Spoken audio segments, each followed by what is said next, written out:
അപ്പോൾ നമ്മുടെ ഇന്ന് ഉണ്ടാക്കുന്നത് സേമിയ പായസമാണ്. അതിനുവേണ്ടി സേമിയ, പാല്, പശുനെയ്യ്, പിന്നെ കുറച്ച് പഞ്ചസാര, കിസ്മിസ്, കാഷ്യൂ നട്ട്സും കുറച്ച് തേച്ചറിന് ഏലക്കായും കൂട്ടാം. നമുക്ക് ട്രൈ ചെയ്ത് തരാം. പശുനെയ്യിൽ നമുക്ക് കുറച്ച് സേമിയ വാട്ടണം. അതിൽ തന്നെ കുറച്ച് കിസ്മിസും കാഷ്യൂ നട്ടും ആഡ് ചെയ്യണം കേട്ടോ. കുറച്ച് ഇതും കൂടി ഇടാം.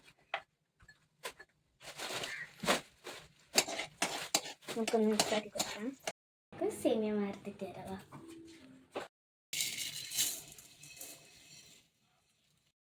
ഇനി നമുക്ക് പാല് തിളപ്പിക്കാം. പാല് തിളയ്ക്കുന്നവരെ കാത്തിക്കാം.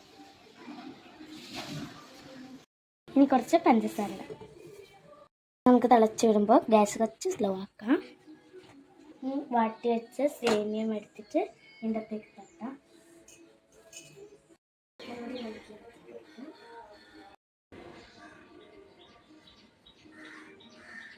നമുക്ക് ഏലക്കായും കാഷ്യൂവും കിസ്മിസും ഇതൊക്കെ ചേർക്കാം.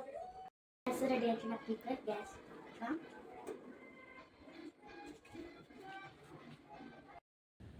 അപ്പം നമ്മളെ പായസം റെഡി ആയിട്ടുണ്ട്.